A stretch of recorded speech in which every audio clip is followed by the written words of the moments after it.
روشنی ہو تب بھی وہاں ویرانہ ہوتا ہے۔ یہاں کے ڈھابے، یہاں کے پیٹرول پمپس، مجھے ان جگہوں پر ایک عجیب سا احساس ہمیشہ ہوتا ہے۔ یہ بھی ایک حقیقت ہے، اگر آپ ہائی وے کی کسی مسجد میں جائیں تو وہاں کی خالی چھوٹی سی مسجد میں بھی آپ کو ایک رونق کا احساس ہوگا۔ ایسی ہی ایک مسجد راستے میں پڑتی ہے، مجھے جب بھی موقع ملتا ہے تو میں وہاں نماز ضرور ادا کرتا ہوں۔ ایک بڑا سا درخت، اس کے ساتھ بنی چھوٹی سی مسجد، اکثر ہمیں فجر کی نماز وہاں مل جاتی ہے۔ میں جب بھی رات کا سفر کرتا ہوں پہلا پڑاؤ وہ مسجد ہی ہوتی ہے۔ ہم رات دن سفر کرتے ہیں، بہت سی چیزوں کو محسوس بھی کرتے ہیں اور نظر انداز بھی۔ میں پہلے بھی اس راستے سے گزرتا ہوں، لیکن اس ڈھابے پر پہلی دفعہ آنا ہوا۔ یہ زمان بھی پتہ نہیں کہاں جا کر بیٹھ گیا۔ میں اس طرف کو دیکھنے لگا جس طرف وہ گیا تھا۔ مجھے وہاں سے زمان آتا ہوا دکھائی دے گیا تو مجھے تسلی ہوئی، لیکن وہ کچھ حواس باختہ سا لگ رہا تھا اور وہ بار بار پیچھے مڑ کر دیکھ رہا تھا۔ میرا دھیان اس کو دیکھنے میں لگ گیا، میرے ذہن سے یہ نکل گیا کہ میرے اطراف میں بیٹھے لوگوں سے میں پریشان ہو رہا تھا۔ زمان آتے ہی بولا، یار جہانگیر بھائی، وہاں کچھ تھا کیا؟ میں نے حیرانی سے پوچھا۔ اس سے پہلے کہ وہ کوئی جواب دیتا، زمان اس لڑکے سے پوچھنے لگا، سنو، یہاں پر کچھ ہے کیا؟ میں یہاں واش روم گیا تھا، وہاں کچھ تھا۔ وہ لڑکا اس طرف دیکھ کر کہنے لگا، ارے صاحب جی، آپ اندھیرے کی وجہ سے ڈر گئے ہیں، ایسا کچھ بھی نہیں ہے۔ یہ کہہ کر وہ تو چلتا بنا۔ زمان کچھ الجھا بینچ پر بیٹھ گیا۔ وہاں کچھ تھا، وہ پھر بولا۔ اس جملے پر میں تھوڑا چونک گیا۔ میں نے فوراً دائیں طرف دیکھا، وہ بینچ خالی تھی۔ پھر پیچھے دیکھا، وہاں بھی کوئی نہ تھا۔ زمان، کیا ہوا تھا؟ میرے پوچھنے پر اس نے بتایا، جب میں واش روم میں تھا تو باہر سے کوئی دروازہ پیٹنے لگا۔ میں نے اس کو کہا، بھئی آ رہا ہوں۔ وہ رک جاتا، پھر بجاتا، لیکن اگلے کو صبر نہیں ہو رہا تھا۔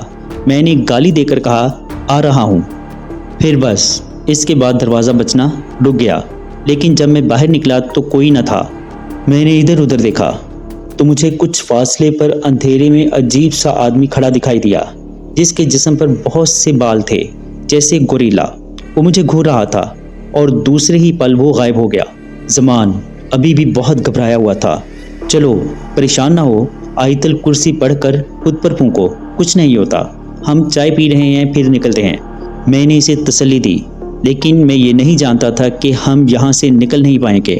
ہم نے چائے پی۔ میں جو نظروں سے ادھر ادھر کا جائزہ لیتا رہا، میں نے حیران ہو کر دیکھا کوئی نہ تھا، بس ہم دونوں ہی تھے۔ نہ جانے وہ دونوں بندے کہاں گئے، کہاں سے آئے تھے، کہاں چلے گئے۔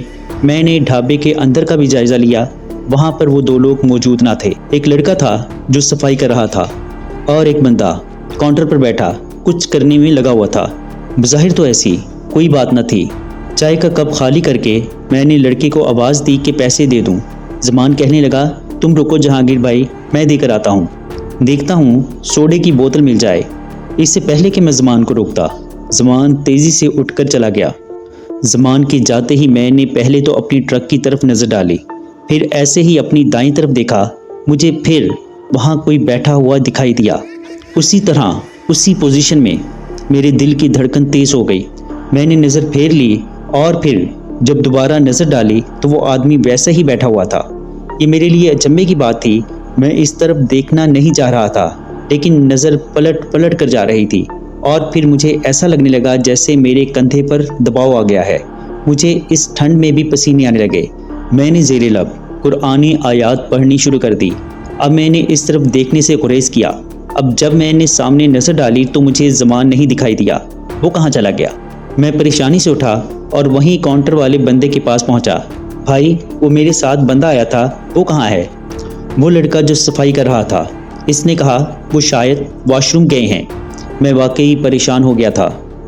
زمان تو پہلے ہی ڈر رہا تھا، پھر واش روم کیسے چلا گیا؟ شاید اس کے پیٹ میں درد ہو رہا تھا۔ میں 5 منٹ تک وہیں کاؤنٹر پر کھڑا اس کا انتظار کرتا رہا۔ اب مجھے تشویش ہونے لگی اور اس ڈھابے کے سائیڈ کارنر پر بڑے بیت الخلاء کی طرف بڑھا۔ ایک تو اندھیرا، اوپر سے مخدوش حالت میں بنے یہ 2 بیت الخلاء، ایک کا دروازہ ہی جھول رہا تھا، دوسرے کا بند تھا۔ میں نے دروازہ پیٹا۔ زمان، تم اندر ہو؟ میں نے فکر مندی سے پوچھا۔ اس نے اندر سے ہوں میں جواب دیا اور مجھے اطمینان ہو گیا۔ میں وہیں باہر ٹہلنے لگا۔ میں نے سگریٹ جلا لی اور زمان کا انتظار کرنے لگا۔ 2 منٹ 3 منٹ، پھر مزید 5 منٹ اور گزر گئے لیکن زمان نہیں آیا۔ اب مجھے بیزاری ہونے لگی کہ یہ کیوں نہیں آ رہا۔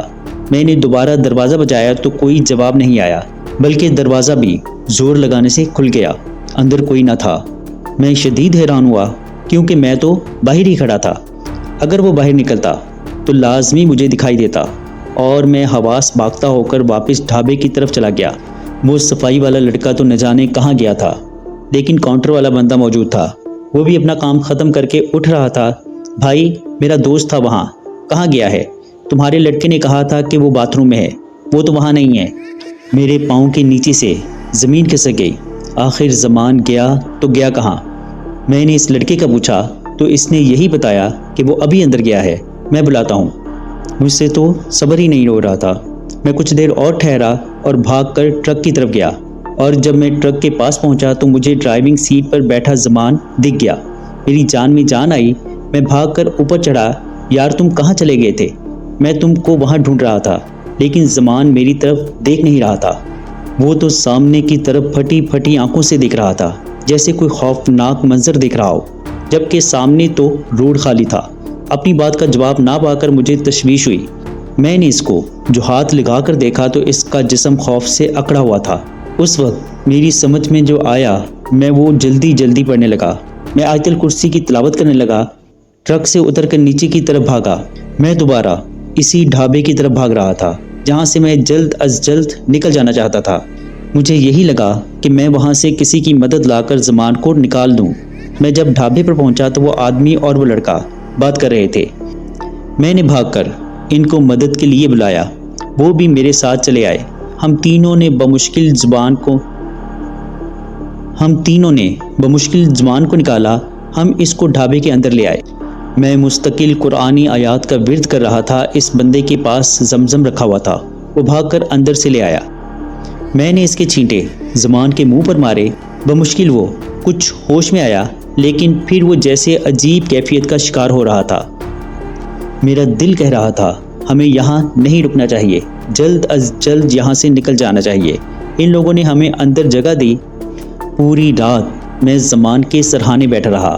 مجھے مال بھی وقت پر پہنچانا تھا۔ میں زمان کو سنبھالتا یا ٹرک کو دیکھتا۔ میں نے اپنی چچا کو فون کر دیا۔ وہ زمان کے بھائی کے ساتھ صبح 5 بجے پہنچ گیا اور اس کا بھائی اس کو لے گیا۔ اس کو بخار چڑھ گیا تھا۔ میں اور چچا سفر پر نکل پڑے۔ ہمارا ٹرک بالکل ٹھیک تھا۔ صبح کا اجالا پھیل رہا تھا۔ خوبصورت منظر تھا۔ وہ ڈھابا اور وہ سڑک، کچھ بھی رات جیسا نہ تھا۔ سب کچھ صحیح لگ رہا تھا، جیسے صبح کی روشنی سے سب دھل گیا ہو۔ میں نے فجر کی نماز وہیں پڑھی۔